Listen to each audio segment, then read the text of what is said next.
Բարի երեկո սիրելի հայրենակիցներ,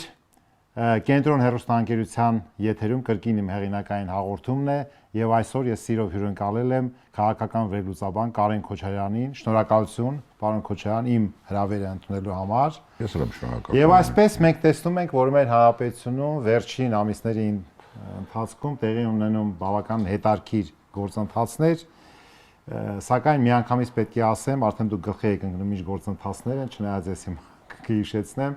օրակարգը թելադրվում է իշխանության կողմից միայն, ասենք, եկեղեցու շուրջ ստեղծված իրավիճակ, բանակցային Արցախյան կարգավորման գործընթացի, ուրեմն հրապարակումներ, այն ինչ որ եղել է, եւ այլ գործընթացներ, բայց իհարկե անկյունակարը, պարոն Քոչարյան, այն է, որ ուրեմն նախ, ինչպես ասեցի, իշխանությունն է օրակարգ թելադրում եւ դրանից հետո եւ մամուլում եւ ընդդիմադիր գործիչներ եւ այլ գործիչներ բոլորը սկսում են այդ խոսույթի շրջանակներում քննարկումներ տանել, բնականաբար հակադարձել միմյանց եւ իհարկե շատ կարեւոր է համարում այն, որ արդեն 2026 թվականի հերթական ընտրություններ են սպասվելու, այն ինչ որ ասում մի տարի, երկու տարի առաջ ասում էին դե հələ չի իմացվի, հələ կա 24 թվական, կա 25 թվական, հիմա արդեն ակնհայտ է դառնում, որ գնում ենք դեպի հերթական ընտրություններ։ Բայց միջև ընտրություններին անդրադառնալը հերթական, պարոն Քոչարյան, մի հատ իշխանության կողմից հրամցվող, թելադրվող օրակարգի մասին, խնդրեմ։ Այո, ես ձեզ հետ համաձայն եմ, օրակարգը թելադրում է բացառապես իշխանությունը։ Վերջին 5 տարիների ընթացքում, այսինքն 21 թվականի խորհրդարանական ընտրություններից հետո մի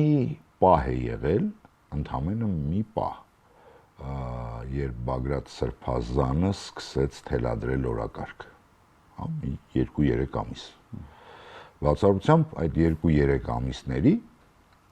մնացած բոլոր ժամանակներում օրակարգը թելադրել է այո իշխանությունը։ Ինչու՞մն է խնդիրը, այսինքն մենք չունենք ընդդիմադիր հասուն, ասեմ, թե կայացած ինչ նախնդիրը, որ պարոն Քոչարյան։ Փորձեմ, ես ինքս վերլուծել եմ շատ, կարծում եմ խնդիրը նրանում է, որ սովորաբար ընդդիմադիրների գործողությունները, խոսույթը, հա, ավելի ոչ տրիվիալ, ոչ ստանդարտ, ինչ որ առումով նաև ռիսկային պետք է լինեն, որովհետև սովորաբար ընդդիմությունը չունի պատասխանատվության որևէ բանի համար, դա իշխանության գործառույթն է։ Բայց քանի որ այսօրվա մեր ընդդիմությունը երկար տարիներ եղել է իշխանություն, նա շարունակում է գործել, մտածել նույն այդ, հա, մտածելակերպով, ինչպես եւ մտածել է իշխանության օրոք։ Այսինքն 100 անգամ մտածենք, նոր քայլ անենք, այս բանի մեջ է, մուդի մեջ է։ Եվ հակառակը, ընդդիմությունը, որը արդեն 7.5 տարի է իշխանություն է, կարծեք թե չի հասկացել այն պատասխանատվությունը, ինչը որ ստանձնել է, շարունակում է գործել ընդդիմադիր թերթի խմբագրի կամ ընդդիմադիր գործչի այդ տրամաբանությամբ եւ դրանով կարծեք թե ամեն ինչ խառնվել է իրար, չկա այն նորմալ քաղաքական պետական գործընթացները, որը որ պետք է լինի, հա, այսպես ասենք, նորմալ պետության պարագայում, նորմալ քաղաքական դաշտի պարագայում, եւ այս իրողությունների արդեն, հա, պարագայում մենք գնում ենք այո ընտրությունների։ Շատ բարի։ Ինձ դուր եկավ ճիշտ ասած ընդդիմադիր դաշտի հետ կապված ձեր վերջի այս բնութագրումը, որ խիստ ռիսկային խոսույթ պետք է լինի, որ օրակարգ թելադրի։ Իհարկե։ Հա, այսինքն ոչ ստանդարտ պետք է լինի, պետք է այլընտրանքային լինի։ Դուք իրավացի եք, բայց ես ուզում եմ մի քիչ մենք կոնկրետացնենք ինչ որ օրինակի վրա։ Ասենք թե օրինակ ինչ պետք է հրամցվի, նախ եկեք այստեղ երկու այսպես ասպեկտով նայենք։ Մեկը այն, որ որպեսզի օրակարգ թելադրվի, միգուցե պետք է ոչ միայն էլիտայի կողմից, քաղաքական եւ այլ, այլև ժողովրդի մի մեծ զանգվածի կողմից նա հավանության արժանանա այդ ռիսկային թեզը, որտեվ եթե միայն էլիտայի շրջանակում է դա ուրեմն այսպես մի սոարյուն ստանում, մենք գիտենք, չէ, ասենք թե լրագրողներ, քաղաքական գործիչներ, կուսակցություններ եւ այլը, այդ մի քանի հազար մարդը անընդհատ իրենց շրջանակում քննարկում են այդ նյութը եւ մարդ, հիմա ես գալիս եմ ինչի եմ ասում դա։ Ամեն օր ասենք նույն մարդիկ այդ լուրերն են նայում, հեռուստատեսությամբ լուրեր են նայում, ինչ որ բաներ են կարդում ֆեյս եւ այլն, ու այդ նույն մարդիկ են։ Բայց եթե քիչ հետո ես կասեմ, որ մենք առաջարկ Հայաստանի ծրագրի շրջանակներում գնացել ենք Սյունիքի մարզ եւ մարզեր, իսկ մարդը, որը զբաղված է իր առօրյա հոգսով, ինքը անհաղորդ է եւ օտարված է դրանից։ Հիմա դուրս է գալի, որ այդ օրակարգ թելադրելու խնդիրը, եթե ինքը աջակցություն չի ստանում ժողովրդական զանգվածների կողմից, այն էլ էլիտայի մի մասի կողմից, ինքը ինչ որ օտարված լուսանցքային մի բան է ու չի կայանում։ Հիմա եկեք մի հատ մեկնաբան ենք, հասկանանք թե եւ ներողություն առաջ գնալով ընդունենք ընտրությունները եղել են արդեն, հետընտրական փուլում երբ որ ստանդարտ գնահատական են տալի, այսպես են ասում, այ չհաջողվեց ընտրողին միջև վերջ մեր ծրագիրը ճիշտ հասցնել միջև վերջ, որ մարդիկ ընկալեն, չէ՞, տենց խոսույթ կա, չէ՞։ Կա տենց խոսույթ, տարբեր խոսույթներ կա, հա։ Խոսքերը էլ այդ ժանրից ինչ որ, բայց իրականում երևի ինչ որ շան գլխը ուրիշ տեղ է թաղված, էլի, ոչ թե այդ ծրագիրը հասցնելու այդ հարցի մեջ։ Ես չեմ կարծում, որ ուրիշ տեղ է թաղված։ Խնդիրը նրանում է, որ այո, մարդիկ իրենց թաղված են իրենց կենցաղային խնդիրների մեջ, իրենց պրոբլեմների մեջ, եւ որպեսզի դա հասնի, պետք չէ ճաճանչափայլ բառերով խոսել։ Այդ ծրագիրը կարելի է բացատրել մարդավարի լեզվով, ընդամենը։ Այն ինչ որի մարդկանց ցանկացած երկրում, ցանկացած պետությունում, ցանկացած ժամանակահատվածում 2-3 բան է հետաքրքրում։ Ընտրություններին պատրաստվող հասարակությանը, հա, անվտանգություն, B. բարեկեցիկ կյանք։ Նոր ինչ որ ցեն կարա լինի արդարություն։ Այդ արդեն հետո, եթե արդարությունը իմիջիայլոց կարող է գալ առաջի տեղ, եթե երկար ժամանակ դրա խնդիրը լինի։ Հա, դեֆիցիտ լինի, հա։ Եթե դրա դեֆիցիտը շատ երկարում է, դա դուրս է գալիս առաջին պլան, բայց հիմնականում նորից եմ կրկնում, մարդկանց հետաքրքրում է իրենց կյանքը, իրենք ոնց կապրեն։ Հիմա խնդիրը նրանում է, որ երբ դու օրինակ, հա, ընդդիմությունը ենթադրենք, ասում է, որ այս կլինի, այն կլինի, չի բացատրում, ոնց է դա լինելու, ցանկացածի տուն այդ բարեկեցությունը, ինչ ճանապարհով է մտնել։ Այո, եւ ռեալությանը, որ Դա հնարավոր է բացատրել։ Դա այնպես չի, որ հնարավոր չի եւ իրանք չեն ուզում լսեն, իրանք ուզում են, հենց դա են ուզում լսեն։ Պարզապես երբ դու սկսում ես ասել, որ Moody's-ի գործակիցով ես իմի, всё, մոռացի, փակվեց դուռը քո առաջ։ Այսինքն տերմինոլոգիայով, չգիտեմ ինչով, բարձր ինչ որ մատերիալներով խոսելը բնականաբար վանում է, այո։ Բնականաբար վանում է մարդկանց։ Թե չէ բոլորն էլ ուզում են լսել, բոլորն էլ ուզում են ինքներդ երկար տարիներ քաղաքական դաշտում եք, շատ դեպքերում գնացել եք, հանդիպումներ եք ունեցել, երբևէ վստահ եմ չի եղել մարդ, որը չի ուզել լսի, ինքը ուզում է սկզբնական, ուզում է լսի, ուզում է հանդիպի, ինքը ուզում է իր դարդերը պատմի, դուք լսեք, դե դա կա, անհնարավոր մարդը չուզենա շփվի, այլ հարցը, թե մեր քաղաքական գործիչները ինչ են հրամցնում։ Այսինքն այդ առումով անհրաժեշտ է մի քիչ հետ գնալով տես դասական նախորդ փուլերից, sense բան կար, չէ, ժողովրդական տրիբուններ։ Այսինքն մոտավորապես չէ, ես չեմ մակրոմ է։ Այսինքն մարդու հետ հասարակ լեզվով, պարզ լեզվով խոսի։ Մարդու հետ պետք է խոսի, նախ պետք է փորձել հասկանալ, իհարկե դա վաղուց էր պետք, բայց թեև դեռ ուշ չէ։ Բոլոր քաղաքական ուժերը, անկախ նրանից ովքեր են, մի քանի անգամ պետք է շփվին, այնպես չի, որ ընտրություններից առաջ մենակ, ընտրություններից ընտրություն, հա։ Ինքը ընթացքում պետք է շփվի ու հասկանա, իսկ ինչ են ուզում ես մարդիկ, ինչն է խնդիրը, տվյալ, ասենք, տարածաշրջանի, տվյալ հատվածի, տվյալ տարիքային խմբի, ասենց, այս ամեն ինչը վերլուծելով նոր առաջարկի այն ծրագիրը, որը թղթի վրա գրված կլինի տերմինոլոգիայով, բայց ինքը պատրաստ լինի թղթի վրա գրածը, հետո այդ մարդկանց հետ վերջում ընտրություններից առաջ խոսելուց արդեն բացատրի այնպես, որ այդ մարդիկ հասկանան։ Պարոն Քոչարյան, ինձ թվաց, թե դուք հետևել եք մեր մարզային այցերին, որտեղ ինչ որ մենք ասել ենք, լրիվ համընկավ, այսինքն այս մի 2 ամսից ավել կլինի, որ այս մասնագետների հետ, տնտեսագետներ, իրավաբաններ, տարբեր մարզեր ենք այցելել, վերջինը Սյունիքի մարզ էր, եւ ուզում եմ հենց այդ մասով մենք խոսենք Ղափան եւ Գորիս, նախ ուզում եմ վերջինը Գորիսում մեր հանդիպման ժամանակ շատ հետաքրքիր բան է, որ ինչ են ուզում լսեն եւ իրանք էլ իրաց դարդերը պատմեն։ Գիտեք, որ պարոն Ծառուկյանի առաջարկ Հայաստանի այդ առաջ քաշած թեզի շրջանակներում հենց մենք գնում ենք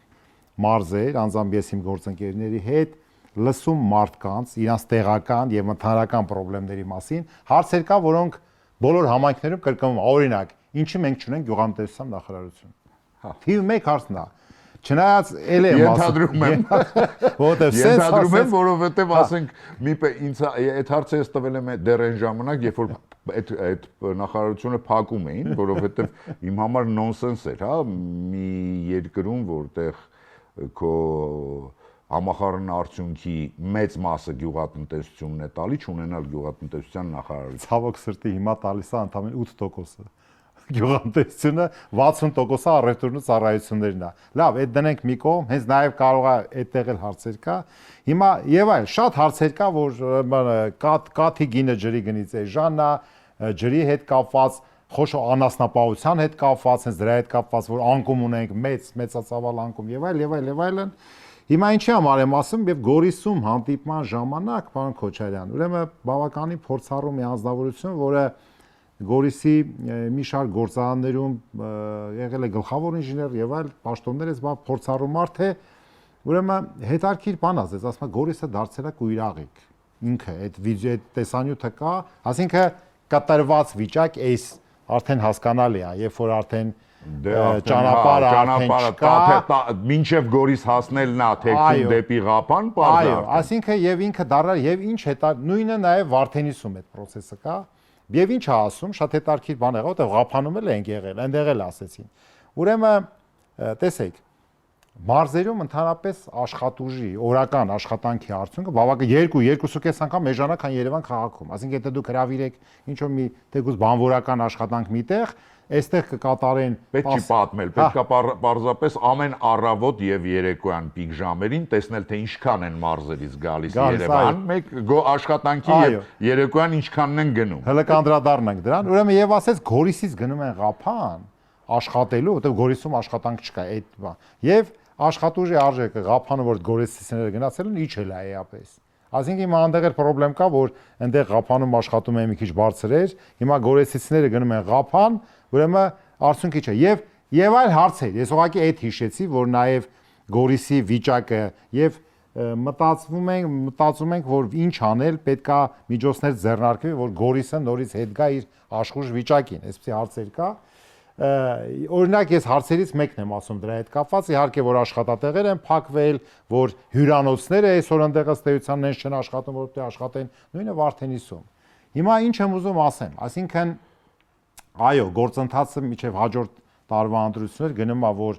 ուրեմն մենք թիմով գնում ենք, կոնկրետ ես մեր մասով ինչ ենք անում, հանդիպում մարդկանց, ես ուրեմն տանում, հեսա կասեմ, լսում, գույքագրում բոլոր առաջարկները, հետո ինքը պետքա դառնա ծրագրի հիմնական անկյունակարային դրույթներ։ Հետո նորից կգնանք մարդկանց մոտ, այնտեղ որտեղ որ հանդիպել ենք, ասենք, այս մեր ծրագիրն է, արձանագրված են այդ հարցերը։ Իհարկե, սա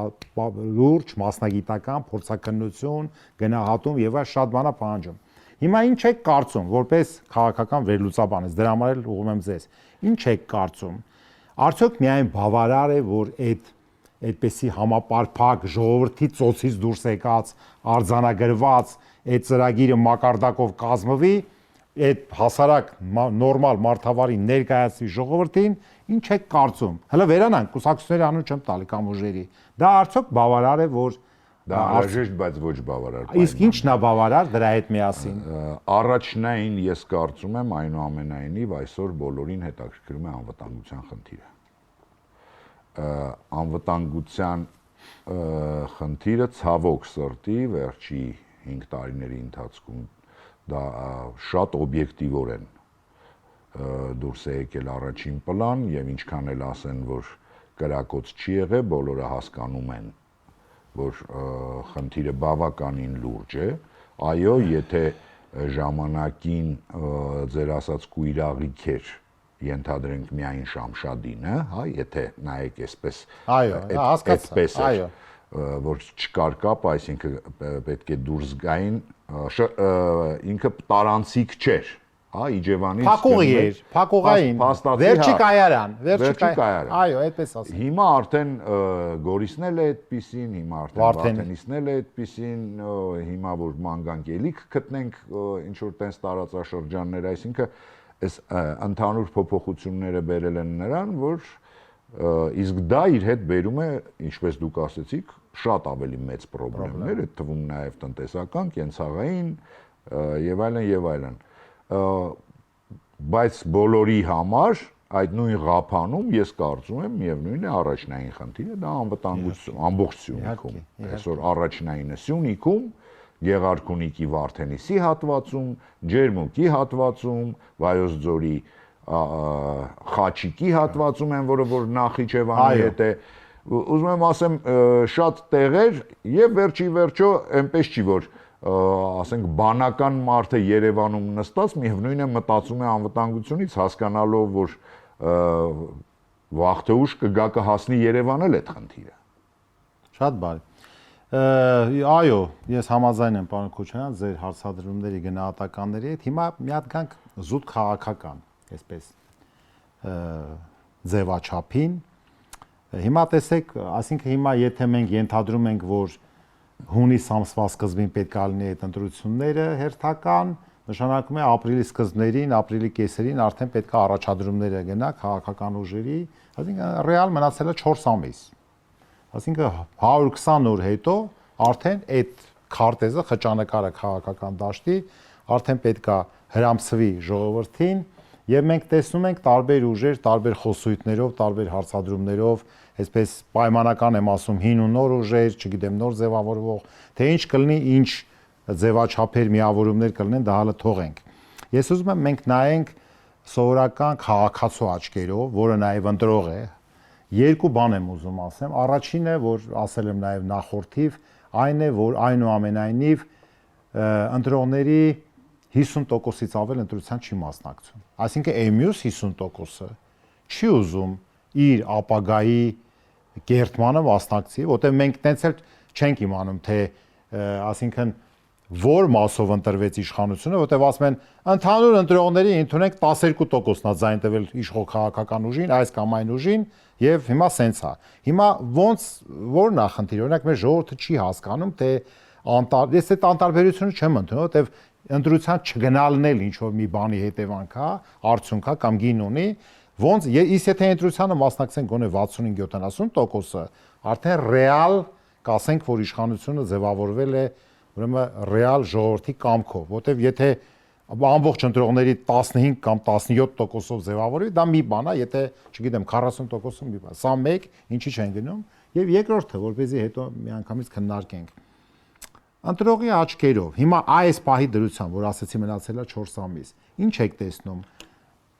Դժգոհության ծավալը ինչքան է, չնայած չափից չկա, որ չափենք, մարզերում, քաղաքում, այդ խճանկարը որպես քաղաքական վերլուծաբան ոնց եք տեսնում։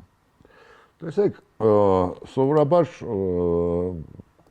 պետք է հիմնվել, հա, սոցիոլոգիական հարցումների վրա։ Ես միշտ ասել եմ, որ ինձ համար ցավոք սրտի, ոչ թե ես չեմ հավատում սոցիոլոգիական հարցումներին, դա լուրջ գիտություն է, չհավատալ դրան չի կարելի։ Պարզապես Հայաստանում այն ես չեմ հավատում, ընդ որում ոչ թե նրա համար, որ այդ հարցումները պատվիրողները կամ անողները դա ինչ որ սխալ են անում կամ վատ են անում կամ իրենց տակ են հարմարեցնում, ամենևին ոչ, անգամ եթե հիմա գա աշխարհի ամենալավ սոցիոլոգիական հարցում անողը, Հայաստանում կա ինչը ամենամեծ խնդիրն է բոլոր ոլորտներում, հա, այդ Դավիրեի խնդիր։ մարդիկ վստահության խնդիրը սարսափելի է, մարդիկ չեն վստահում Ոչ մեկին։ իրենք չեն վստահում, հեսա սարսափը։ Դա կարևոր բան։ Տնեցիկին չեն վստահում, հարևանին չեն վստահում, աշխատանքի տեղը չեն վստահում, ել չեմ ասում իշխանություններին, քաղաքական ուժերին։ Նախ պետք է վաղուց, թեև երբեք ուշ չէ, փորձել վերականգնել մարդկանց վստահությունը։ Հա, որովհետև այդ վստահության պակասի պատճառով է, որ նաև որ ես ասեցի սոցիալ, որովհետև մարդիկ ճիշտը չեն ասում։ Իրենք վախում են, բա որ լսեն։ Ճիշտ է։ Հատկապես Ճիշտ է։ այդ ամեն քայլին դա տեսնում ենք, բա որ նկարեն, բա որ լսեն, բա որ գրեն, բա որ Այսինքն իրանց մտածածը մտքինը չեն կարողանում իրականությունը չեն ասում։ կաշկանդված են։ Ազատ մարդ չի ուրեմն դա։ Այո, ցավոք սրտի դա այդպես է։ Բայց խնդիրը անգամ դա կարելի է լուծել եւ ինչ որ առումով, այո, ես դες այդ համաձայն եմ, սովորաբար լինում է 50% կամ ավելի քիչ։ Ես հույս ունեմ, որ այն ուժերը, որոնք հայտ են ներկայացրել մասնակցելու ապագա ընտրություններին, այս կամ այն կերպ, դեռ միգուցե քաղաքական հայտարարություններ չեն եղել, դեռ միգուցե վերջնական չի ասվել, բայց այս կամ այն ձևով, հա, մեր ձևովն է հայտ ներկայացրել, Բարգավաճ Հայաստանն է առաջարկ Հայաստանով հայտ ներկայացրել, Արման Թաթոյանն է հայտ ներկայացրել, ես հիմա ասում եմ այն ուժերը, որը այսօր պարլամենտում չկա։ Այսինքն այսօրվա քաղաքական քարտեզը ոչ պարլամենտական, որոնք նաև ի վիճակի են, որոնց նկատմամբ կարող է լինել հավատ։ Որովհետև Հայաստանում մենտալ առումով մենք դեռ շատ երկար ճանապարհ պետք է անցնեինք, որպեսզի անցնեինք պարլամենտական հանրապետության։ Որովհետև պարլամենտական հանրապետությունը իրենից ենթադրում է մի քանի հիմնասյուներ, որոնք Հայաստանում ցավոք սրտի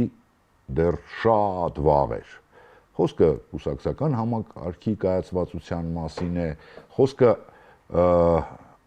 ազգաբնակության էլեկտորատի մենտալ ընկալման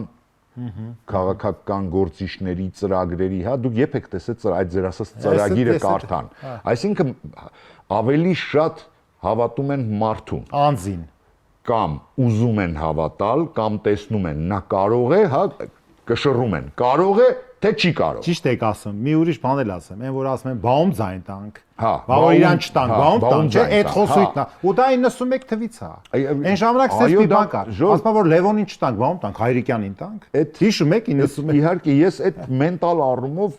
մենք սովոր ենք եղել, իմիջիալս դա մենք ասելով մենակ հայերը չի։ Դա արևելյան մշակույթ է, եթե դուք նկատեք, հա, արևելքում անհատների, անձերի նկատմամբ է միշտ պարլամենտական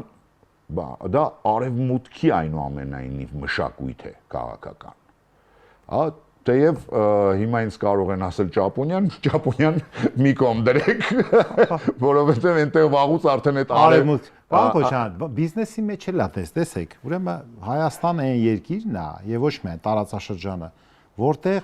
ես մոնոպոլ չեմ ասում, լավ բառ կա, մենատիրական, դա մոնոպոլիան չի, մենաշնորհը չի։ Այսինքն ձեռնարկությունների, բիզնեսների մեծ մասը կորպորատիվ կառուցված չունի, այսինքն տասնյակներով, հարյուրներով բաժնետերեր չկան։ Էլ չեմ ասում բաց բաժնետիրականի մասին ընդհանրապես Այսինքն սա, այս իդեալոգիան, այս գաղափարը նստած է մարդկանց մեջ ամենուր։ Այսինքն մենատիրություն, անց եւ այդ կորպորատիվ մշակույթը, երբ որ ռիսկերը արդեն կկիսվեն, ռիսկերը հեշտ կկառավարվեն, շատ բաժնետերերը ինչի է լավ, որպեսզի ռիսկերը իջնեն, ռիսկերը մեղմացվեն, կառավարվեն։ Այսինքն նույնն էլ այդ անձնապաշտական, անձնամենատիրական համակարգը նաև ռիսկեր է ծնում, որը շատ դժվար է կառավարել։ Ես միանձնյա կառավարմանն էլ եմ բնականաբար դեմ եւ կարծում եմ կիսանախագահական համակարգ Հայաստանի համար, եթե իհարկե օրենսդրական մեխանիզմներով ճիշտ բալանսավորված լիներ նախագահի եւ պարլամենտի լիազորությունները, դա ես կարծում եմ Հայաստանի համար դեռ երկար ժամանակ իդեալական տարբերակ էր լինելու։ հա, որ մեկը մյուսին նախ հավասարակշռող լինեն, զսպող լինեն եւ վերջի վերջո լինի նաեւ այո այն նախ առաջնային մանդատով 2 ընտրություն լինի, հա, եւ լինի այն անհատը, որին ուզում են տրել այդքան ժողովուրդը։ Այսինքն, սենց է, մենք առաջ ենք ընկել, մեզ թվացել է թե մենք արևմտյան արժեքներով, իդեաներով, գաղափարներով հանրույթ ենք, ընկել ենք առաջ, ուրեմն տարել ենք թեզ առաջ, որը սահմանադրորեն ամրագրել ենք, բայց մեր ուղեղները մնացել է այն հետին անձնապաշտական, բայց սենց մի բան կա, բայց քաղաքական առումով եկեք մի քիչ բանավիճենք, երբ որ ընդունում էր պարլամենտական համակարգի անցնելու թեզը, միտքը սենց էր, որ այն ժամանակ կիսանախագահական եւ նախագահականի ժամանակ իշխանություն, ընդդիմություն այդ պայքարը գնում էր նախագահ պարլամենտ տիրույթում, այսինքն կար ուրեմն առաջնային մանդատով օժտված նախագահ եւ պարլամենտ։ Հիմա, այսինքն այդ բաժանարար գիծը իշխանություն գտնվում է պարլամենտի ներսում։ Այսինքն դրա համար էլ ձևավորվեցին են 2/3, 1/3 պարտադիր, չգիտեմ, Դոնթի Բանաձևի եւ այլ, որը իհարկե, որը ոչ մի բան պրակտիկայում չի աշխատում։ Այսինքն մենք տեսանք, որ դա վերածվեց նրան, որ կարելի է անդիմության ներկայացուցիչների թևերից այսպես բռնել եւ դուրս հրավիրել, ես մեղմ եմ ասում, կամ տենց չի լի։ Այսինքն սա եւ այս օրինակը շատ վատ օրինակ է, թե ոնց չպետք է լինի պարլամենտը։ Այսա է։ Ես համաձայն եմ եւ հենց դրան էի տանում, որ բայց հիմա էական չի, հիմա պարլամենտական է, միևնույն է, պարլամենտական ընտրությունների ժամանակ չեն ցավոք սրտի ինչքան էլ գնաք, ասեք այդ ծրագրերը, չէ, այդտեղ չեն ընդունելու ծրագրերը, այդտեղ ընդունելու են այն մարդուն, ով որ այդ ծրագրերը կարողանալու է իրականացնի կամ չի կարողանալու։ Այս պրիզմայով են նայելու, այս որ ասում է կարողանալու է անի։ Ճիշտ է։ Թե պրոստը ասում է, էլի, այնքան ենք լսե տենց։ Հիմա գանք, պարոն Քոչյան, շատ կարևոր այդ կետը շատ կարևոր է, բայց ես կարծում եմ չպետք է ասես անցնենք առաջ ու մոռանանք դրա մասին եւ մեր հերոստատիտողներն էլ ընկալի։ Տեսեք։ Այն որ ասեցիք մի պահ եղավ, որ ընդդիմությունը կարողացավ մի քանի ամիս օրակարգ թելադրի, չէ՞, նախորդ մի 2 տարի առաջ էր 23 թվականի, այո։ 23 թվական։ Հիմա տեսեք։ Սակայն այնուամենայնիվ իմ դիտարկումները այդպես է ցույց տալի։ Նրա ուժը չբավարարեց, որովհետև նա չդարձավ շատ զանգվածային քննարկումների առարկա ընտանիքներում, մարդկանց խոհանոցներում, ի վերջո այդ ճիշտ է, էլիտան ավելի շատ կարողացավ դրան մասնակցել, որովհետև լավ հասկացանք, մի անգամ ասենք ինչ որ թվով մարդիկ մեծականակ գալիս են, բայց երբ որ ինքը մի սոարյուն չի ստանում, կոլեկտիվներում, ընտանիքներում այդ խոսությունը չի թևածում, այսինքն ինքը արագ մարում է, ոնց որ ասենք միանգամյա ինչ որ մի բան եղավ ու մարեց, բայց ես դա չեմ ասում։ Հիմա ասինքն երբ որ գալիս ենք արդեն նախընտրական փուլ եւ ընտրություն, հիմա պատկերացրեք արդեն մարդկանց այդ ինչ ենք ասում, ասում ենք մարդիկ վախենում են, իր մտքում մի բան կա, ինքը չի կարող արտահայտի։ Հիմա այդ մարդը, ընտրողը, գնալու է ընտրության։ Եկեք մի հատ չշտապենք։ Մարդ, որը ազատ չի կարող շրջապատում իր մտքերը արտահայտի, իր նախասիրությունները, իր քննադատությունը եւ այլն, այդ ընտրողն է։ Ինքը գնում է, կամ էլ նույնիսկ ինչ որ տնած մի մասը ոչ էլ գնում է այդ 50%-ի մեջ է։ Հիմա այդ տիպի մարդ, որ մտքում մի բան է, ինքը չի կարող արտահայտի, գնում է, որպեսզի բյուլետենը վերցնի, գցի։ Ինքը չի, եկեք սենց անենք, որ չկողմնորոշվածների մեծ մասը, ոնց որ սոցիոլոգիական շատ է, եւ այդ որ ասում եք այդ անձը կամ այդ ծրագիրը, որը ըստ էության պետքա կողմնորոշի, այդ process-ը լավ չի ստացվում։ Ես համաձայն չեմ, որ լավ չի ստացվում, որովհետեւ անող չի եղել։ Ոչ թե չի ստացվել, այլ անող չի եղել։ Դա էլի։ Չէ, տեսեք, կա չեն կարող անեն, որովհետև չի ստացվում, որ անեն։ Կա այդ, այսպես ասած, չկողմնորոշված զանգվածը։ Դա 50 կամ 50+ է, համաձայն եք։ Մնացած 50-ը։ Իրանք այսպես թե այնպես այս պայդրությամբ եմ խոսում, հա? Կողմնորոշված են։ Իշխանության կողմնակիցները գնում են իրանց իշխանությանն են ձայն տալի, ընդդիմության կողմնակիցները գնում են իրենց։ Այն առաջի 50-ը։ Առաջ այն 50-ը, որը Որ մասնակցում է։ մասնակցում, հիմա երկրորդ 50 ենք։ Այդ իմիջիայլոց շատ դեպքերում դա 50 էլ չի։ Հա, ավելի քիչ։ Քիչ է։ Այո։ Այսինքն 50 եւ ավելի տոկոս ձայներ այսօրվա քաղաքական դաշտում չեն տեսել իրենցը։ Դրա համար չեն գնացել։ Այսինքն չի եղել այն մարդը, որը իրենց ոչ թե կստիպեր, այլ կշագրգռել գնալ Շատ ճիշտ է, դա նշանակում է շատ ճիշտ է, դա նշանակում է այն առաջի 50-ի կամ 40%-ի շրջանակում գտնվող մարդկանց համոզել են, չէ՞, որ արդեն գիտեն, հիմա էլ գիտեն, թե պետք է գնան ում ձայն տան։ Իսկ այն 50-60 պայմ մյուսը, այդ ով որ այդ առաջի 40-ին համոզելա, չի հաջողում նրանց։ Ես արդեն ասեցի, կա այսօրվա օրով 3 ուժ, հա, մեր ձևով Բարգավաճ Հայաստան Արման Թաթոյան, որը որևէ առայժմ ընտրության չեն մասնակցել, վերջի խոսքի 5 տարիների մասին է։ Որևէ ընտրության չեն մասնակցել, չկան պարլամենտում, բայց արդեն մի քանի ամիս է, 3-ն էլ, մեկը մի քիչ ավելի երկար, մեկը մի քիչ ավելի կարճ, բայց ներկայացնում են իրենց տեսլականը, առայժմ։ Այո, եւ սպասումներ են առաջացնում։ Եվ առաջացնում են սպասումներ։ Այդ սպասումները հիմնականում լինելու է այդ 50+-ի մոտ։ Մյուսի, հա։ Որովհետեւ դուք ինքներդ ասեցիք, այդ մարդիկ արդեն այսօր գիտեն ում են գնալու ընտրեն։ Այն ով որ կոպարզա, սրանք ընդեղից էլ կտանեն, անպայման։ Ահա։ Հա? Որ եթե լավ լինեն, եթե վատը լինեն, ոչ ընդեից չեն տանելու։ Եթե իրենց առաջարկը լավը չեղավ, եթե իրենց առաջարկը շատ լավ է եղավ, բայց չկարացան հրամցնեն։ Եթեները շատ են։ Բայց ուզում եմ ասեմ, ոչ թե չի եղել, ոչ թե չի ստացվել, այլ չի եղել այդ ուժը։ Հիմա 3-ը ես նշում եմ, առնվազն 3-ը։ Առնվազն։ Իսկ այն պարլամենտական ուժերի մասին լռում եք, պարոն Քոչարյան։ Չեմ լռում, այդ պարլամենտականը իրանք արդեն ունեն իրենցը, չէ՞, այդ այն մյուս 50-ի Չէ, այսինքն դուք ի նկատ ունեք, որ նրանք հստակ ունեն ինչ որ կա այնտեղ։ Ես տենց չեմ կարծում։ Չէ, ես էլ այդպես չեմ կարծում, ես ասում եմ նրանք ունեն իրանց բազային, հա, որոնք տարիներ շարունակ մարդկանց տանում են ընտրության։ Այսինքն դա բավարար է, որ նրանք հայտնվեն նաև այդ բավարար չէ, որովհետև ես ասեցի, եթե այս 3 4 7 նոր ուժերը, որը կգան ու կներկայացնեն այնպիսի բան, որ կկարողանան տանել նաև այնտեղից, այնտեղ կարող են եւ չանցնել։ Շատ բարի։ Այսինքն տեսեք, մնացել է 4-5 ամիս, մեծ աշխատանք է սպասում այդ մեր ասած ձեր ասած ուժերին, թե ինչ պետք է անեն։ Շատ մեծ աշխատանք, որտեղ ես էլ եմ համաձայն, որ 50+-ը կողմնորոշ սպասում է, թե ինչ է լինելու։ Առաջարկի է սպասում։ Առաջարկի է սպասում։ Դրա համար էլ մենք ասում ենք առաջարկ Հայաստանի եւ միջալից մի հետարքիր բան ասեմ, առաջի անգամ եմ ասելու այս մեր եթերում, երբ որ մենք գնում ենք համայնքներ, ասում ենք առաջարկ Հայաստանի մասով, պարոն Ծառուկյանի այս առաջ քաշած թեզը եւ այլն, ու այն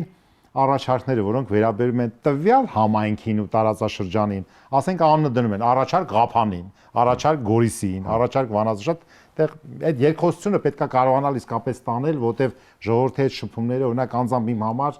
շատ կարևոր է, որտեվ հետաքրքրությունը որն է, որ դու բոլոր թեմաների պատասխանները պետք է ունենաս, անվտանգություն, սոցիալական հարցեր, տնտեսական, ստեղ էլ այնտեղը չէ, որ ասում են ես տնտեսագետ եմ կամ ես քաղաքական գործիչ եմ, ես էլ անվտանգ, տես բան չկա։ Ժողովուրդը հարցրեց, պատասխանը պետք է ունենաս։ Համաձայն եմ, թեև գիտեք ոնց է, ես ժողովրդին, եթե ժողովուրդը շատ բան չի ուզում։ Եթե այդ մի քանի հարցին իր տված ինքը բավարարող պատասխան ստացավ։ Ճիշտ է։ Ինքը հաստատ կողմնորոշվելու է։ Ճիշտ։ Շատ ճիշտ եք ասում։ Այսինքն այն ուղեղի մեջ էլի sense ինչ-որ արկայծով ինքը սպասում է, իհարկե տարբեր մարդիկ տարբեր բաներ են սպասում։ Պարզ է, բայց այդ եմ ասում, ցանկացածը իր համար ստացավ իրեն բավարարող պատասխան, ինքը կողմնորոշված է։ Ուրեմն ես մի հետարքիր բաներ ասեմ, չեմ կարող ես թաքցնեմ, որովհետև շատ տպավորվել եմ իմ մեջ, ուրեմն Իջևանում հանդիպման ժամանակ պարոն Քոչարյան, այդ հերթական հանդիպման ժամանակ մի կին ամուսիններ էին, կինը հարցը բարձրացրեց, ասեց ես ունեմ 7 երեխա եւ դիմել են որպեսզի այդ բազմազավակության համար համապատասխան ուրեմն գումար ստացվում նպաստի տեսքով եւ ուրեմն դիմել են որ ինձ տան պայմանական եմ ասում 100,000 դրամ, ասենք տվել են 49,000 դրամ։ Չէ, ես համամասնություն Ես հասկացա։ Հա, հիմա մի հետարքիր ուրեմն բան ալնում եւ այդ քննարկում ինչից այդ քննարկումը սկսեց, ուրեմն այնտեղ նշել ենք որ հնգամյա ծրագրում այս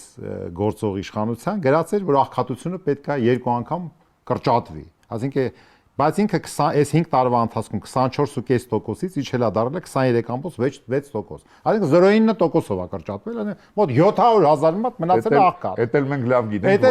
Ոնց է պետական վիճակագրությունը հաշվում է թվերը։ Ամեն 4-րդը աղքատ է։ Լավ։ Հիմա մյուս կողմից մենք արդարացի հարց բարձրացինք, ասենք իսկ օրինակ իշխանությունը այդ ձեր ռեգիոնում ինչ անում,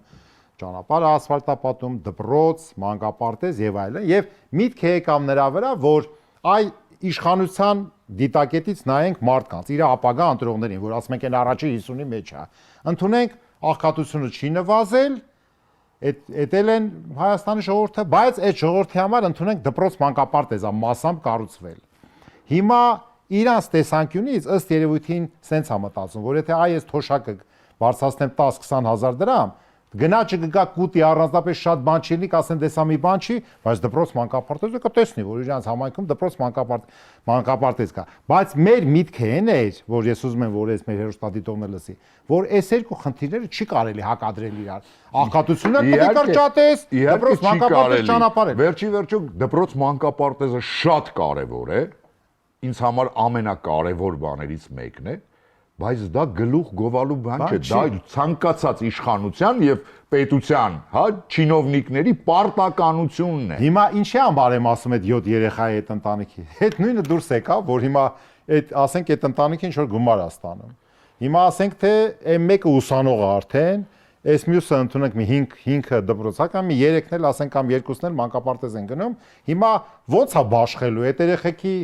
տենց բան չկա, չէ՞ որ ասե երեխեք, այսօր լուծում ենք այս մեծ երեխայի հարցը սենց, ձերը 4 տարի հետո կլինի կամ չի լինելու, չէ՞, ասինքն ծնողը պետք է արդարացի, չէ՞, բաշխի իր ռեսուրսը։ Նույն ձևի ոնց որ պետությունը պետք է արդարացի բաշխի։ Նույնն էլ պետք է, այ եթե այդ որ ասում եք թե եթե մի երկու հարցի լավ պատասխանեցին կմտնի,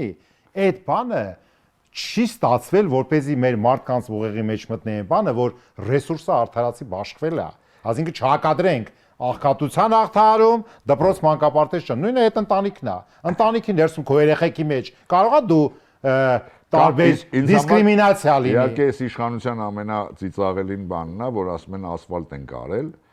բան չունեմ ասելու, արել են, բայց գիտեք, Երևանում որ մի հատ անձրև է գալի, ինչի է տենց լինում։ Այդ ասֆալտը նաև լուկերն են արել սաղ։ Դա կոնկրետ ինֆորմացիա, սաղ լուկերի մեջ ասֆալտ է Երևանի։ Դրա համար ամենաթեթևակի անձրևից, հա, Երևանը դառնում է Վենետիկ։ Այդտենց ասֆալտ չեն անում, տղեկ։ Պարոն Քոչարյան, ասեցիք այդ անձրևների մասին եւ այլ, հիմա տեսեք այս Երևանում անդադ արհամարական էր այս օդի աղտոտվածությունը, այս խայտառակությունը, օնկոլոգիական հիվանդություններ, այս սենց աղտոտված օդ։ Այսինքն սրա լուծումը դուք օրինակ լավ մասնագետ չենք, դրա լուծումը ո՞րն է այդ աղտոտվածությունը, որ ասենք տերև չայր է, որ ասում են դրան։ Դե ընդհանրապես իհարկե տերև չի կպետ չի այրել, բայց տերև այրելուց չի աղտոտվում։ Բայց ես հիմա չեմ կարող ասել, բայց ես մի բան գիտեմ։ Ժամանակին երբ Թամանյանը հա նախագծել է Երևանը, ինձ թվում է դուք էլ կհիշեք, մենք ապա հասակակիցներ ենք, այնպես որ այո, սերնդակից։ Ինքը այսպես ասած Երևանի թոքեր է նախագծել։ Երևանի թոքերն էին։ Ճիշտ է, անտառապատ։ Հերոստաաշտարակի տակի այդ ամբողջ անտառը։ Այո, այո։ Մանումենտի այդ ամբողջ անտառը։ Հրազդանի կիրճը ու փոքր էին տեղեր ու կային շատ շատրվաններ, որոնք իրենք միկրո, հա, կլիմայի էին ձևավորում։ Այո։ ու օրինակ, հա, փոքր դա Եռաբլուրի այդ անտառներ, որը ես հիշում եմ, ես երիտասարդ էի, Փարոս ռեստորանը չէր երևում ոչ մի տեղից։ Ճիշտ է։ Անտառը փակած էր։ Բլրակի վրա էր, չէր էլ երևում, այո, ճիշտ է։ Հիմա որ նայում եք, որևէ բան չկա։ Հիմա ես թե դա ոնց պետք է արվի։ Դա ես ինչ լսում եմ բոլոր անկախ Հայաստանի բոլոր իշխանությունների օրոք տեղի են ունեցել տասնյակ հազարավորների ծառատունկեր։ Ծառատունկեր։ Ես հասկանում եմ, որ այդ բոլորը եղել է PR, որովհետև ցանկացած մեկը կասի, որ եթե չկա ոռոգման համակարգ, այդ ծառը ուզում ես մի հատ տենգի, ուզում ես 10,000, չի կպնելու, չի աճելու, ինչը եւ եղել է փաստացի։ Ճիշտ է, պարոն Քոչարյան, մեր հաղորդումը մոտենում է իր ավարտին, մի դրվագ էլ քննարկենք, որ խոսեցինք օդի աղտոտվածության մասին եւ վերջապես ամենալուրջ գլխացավանքը դարել է քաղաքի մեծ կենտրոն խցանումը, չէ՞։ Այդ ոնց որ թե մի տարի թե տարի ու կես առաջ ոնց որ այդքան ակտուալ չէր կամ կար միգուցե չէ։ Հիմա խայտարակություն է։ Ուրեմն երակներ կան Արշակունյաց, Միասնիկյան, որ տեղ կոմիտաս մի ժամ ազատություն ու սենց այս կոնգլոմերատն է։ Հիմա ես ուզում եմ հետեւյալ նախ այդ լուծումները բնականաբար պետքա որպեսզի արագ լուծենք, պետքա այսպես արմատական քայլեր կատարվեն։ Ես չեմ ուզում քննարկեմ միակողմանի դարձնելու կամ օրը մեջ մեքենաները թողել չթողելու, այդ չեմ ուզում քննարկեմ։ Հետեւյալն եմ ուզում ասեմ, եկեք մի հատ կապենք այսպես քաղաքացի համայնք կամ քաղաքացի պետություն փոխադարձ շահերի բալանսավորման մեջ։ Շատ պարզ ասեմ, ուրեմն տեսեք, քաղաքի կենտրոնում եւ քաղաքի խոշոր կենտրոնում դուք գիտեք, որ հիմա 26 թվականից ամենավերջ 4-5 անգամ գույքահարկը թանկացել է, չէ՞։ Հեսա 26-ին, ասենք 5-6 անգամ։ Հիմա տեսեք, այսինքն երբ որ այդ գույքահարկը թանկացնում են, ես գիտեմ, ես կենտրոնի բնակիչ եմ, շատ լավ գիտեմ, ինչքան է թանկացել։ Այդ որ թանկացնում են, ինքը ճիշտ է, դա կապել է գույքի շուկայական արժեքի հետ, տոկոս, ասինքն որ դու արդեն դրա շուկայական արժեքը այնքան մեծ է, որ ուրեմն քեզնից էլ գույքահարկի պահանջը շատ մեծ է։ Բայց գույքահարկի էությունը մենակ դրա մեջ չի, ամբողջ աշխարհում։ Գույքահարկն է, որ երբ որ դու համայնքին տալիս ես բարձր հարկ, տվյալ դեպքում գույքահարկը, համայնքը քեզ պետք է ծառայություն մատուցի։ Այդ դու տվեցիր այդ բարձր հարկը, ինչ ծառայություն ես ստանում, չէ՞ համայնքից։ Այսինքն այդ հարցը ճիշտ է, սա հələ ինձ թվում է սա քննարկման առարկա չի դարձել, որ ենթադրաբար ասենք, որ օդի աղտոտվածությունը չեն կարող, որտեղ ամբողջ քաղաքին է վերաբերում, բայց ամբողջ քաղաքի համար ասեմ, գույքահարկերը վճարեցինք, ակնկալում ենք ծառայություններ։ Հիմա եթե այդ ծառայությունը չկա, գլխացավանք կա, այսինքն դու գլխացավանքի մեջ ես այդ խցանման մեջ կամ չգիտեմ ինչ, կամ այդ անձրևաջրերից հետո այդ ձեր ասած Վենետիկի ջրանցքները, այսինքն ոնց ենք պատկերացնում, թե դրա դիմաց ինչ ենք ստանում։ Ես այդտեղ ես համաձայն չեմ, որ ասում եք շուտապույտ լուծում, որովհետև հնարավոր չի։ Օր առաջ պետք է սկսել այդ լուծումը գտնել ու իրականացնել, բայց ոչ շուտապույտ, որովհետև շուտապույտը միշտ բերում է մեծ խնդիրների հետո։ Ես կարծում եմ դա էլ է կոմպլեքս խնդիր, դա պետք է երևի թե հա այդ քաղաքաշինության մասնագետները լինեն, խոսեն, բայց ես պատկերացնում եմ, որ Երևանը ոչ առաջի, ոչ վերջի քաղաքն է այդպես։ Այդ ճանապարհով անցել են բոլոր մեծ քաղաքները, ել չեմ ասում, հա, արդեն մեգապոլիսները։ Պարոն Քոչարյան, դուք ճիշտ եք ասում, բայց ես ինչի հետ համաձայն չեմ, ատե կենտրոնի բնակիչ եք, այսինքն կենտրոնում ապրելը դառնում է ոչ գրավիչ, մարդիկ գալիս են կենտրոնում աշխատելու, հետ են գնում քաղաքից դուրս կամ քաղաքի ծայրամասեր ապրելու։ Դա ամբողջ աշխարհում տենց է։ Ամբողջ տենց է։ Հիմա այսինքն երբ որ մենք ասում ենք կենտրոնի, ուրեմն արդեն փոխվում է դա։ Այդ կենտրոնի ուրբանիզացիոն գրավչությունը, տենց ասեմ։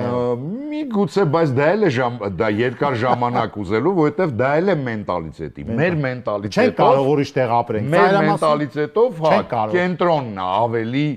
պրեստիժնի, լավ, սենց ասեմ։ Չնայած, բայց խնդիրը դա չի, խնդիրը նա է, որ Երևան քաղաքին եւ դա արդարության համար ասեմ, որ մենակ էս իշխանությունը պրոստը գլուխ հագովում, թե չէ իրականում բոլորի խնդիրն է եղել։ Մետրո չկառուցելը, որ ասելով մենք դա չկա, այդքան փող չկա, միշտ եղել է այդքան փող։ Հիմա էլ կա, միշտ եղել է։ Չեն ուզեցել գլխացավանքի մեջ մտնեն։ Չեք կարողանում գետնի տակով սաղ աշխարհում կա գետնի վրայով, էստակադաներով եւ այլն եւ այլն։ Եվ իհարկե անհրաժեշտությունը ըստիս մեծ պարկինգների, մեծականակ պարկինգների կառուցումը քաղաքի տարբեր հատվածներում եւ բնականաբար կենտրոնում կլինեն դա ստորգետնյա, կլինեն դա վերգետնյա, դա արդեն էլի մասնագետների լուծելու խնդիրն է, բայց որ պարկինգներ են հարկավոր Երևանին եւ հարկավոր է մետրո, որպեսզի լիցքաթափի։ Օրինակ Մոսկվային վրա են բերում օրինակը, համոզված եմ նույնը անցել են ենթադրենք Նյու Յորքը, Տոկիո եւ այլն եւ այլն։ Երբ այդ ավտոների քանակը մեծացավ, ես հիշում եմ, տեսել եմ այդ կադրերը, ել չեմ ասում էլ քաղաքի կենտրոնը, մկադը կանգնում էր։ Հա։ Հիմա տեսեք ինչ է կատարվում։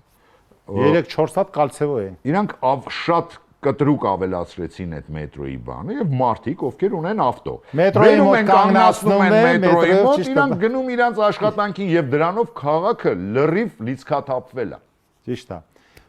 Պարոն Քոչարյան, շնորհակալություն, տեսեք որտեղից ուր հասանք, ասենք թե մեր ընտրողից, չգիտեմ 40-50։ Սա էլ է մենք մեր ընտրողի համար ասում, մեր համար ենք ասում, առաջին հերթին մեր երեխաների համենայն դեպս մենք մեր օրակարգով շարժվեցինք, կարևորը, ոչ թե թելադրված, մենք մեր օրակարգը մեզ չեն կարող ոչ մի թելադրել սպառեցինք։ Գիտեք ինչ, բոլոր դեպքերում շատ ես երկար եմ մտածել դրա շուրջը, շատ բարդ խնդիր է, երբ որ 50%-ից ավելին քո ժողովրդի ըստ էության չի ուզում մասնակցի իր ապագայի ձևավորմանը։ Այսինքն չի գնում, տենց էլ այդ իշխանությունը որ ձևավորում է, ուրեմն ինքը մասնակից չի դրա ձևավորմանը եւ դրա բացատրությունը շատ բարդ է եւ ես չեմ գտնում որ ես միանշանակ չեմ գտնում որ ասում են անտարբերներ, ոչ մի անտարբերել չկա։ Ամեն ինչ իր մոտեցումը, ամեն ինչ հաշվարկած է, ինքը գտնում է որ սա է։ Ես կարծում եմ Հայաստանի քաղաքական ընդդիմադիր քաղաքական ուժերը այս ընտրություններին համար ունեն լուծելու երկու հիմնարար խնդիր։ Ահա։ Ճիշտ ձևակերպեն իրենց անելիքներն ու ասելիքները, ճիշտ հասցնեն տեղ, որից հետո արդեն ընտրողին հասցնեն ընտրատեղամաս։ Այդ ամենաբարձրն է։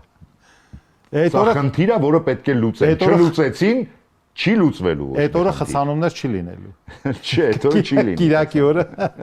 Դե ինչ, շնորհակալություն, պարոն Քոչարյան։ Ես էլ եմ շնորհակալ։ Սիրելի հայրենակիցներ, մեր հյուրը քաղաքական վերլուծաբան Կարեն Քոչարյանն էր, ասեմ, որ քննարկումը անցավ բավականին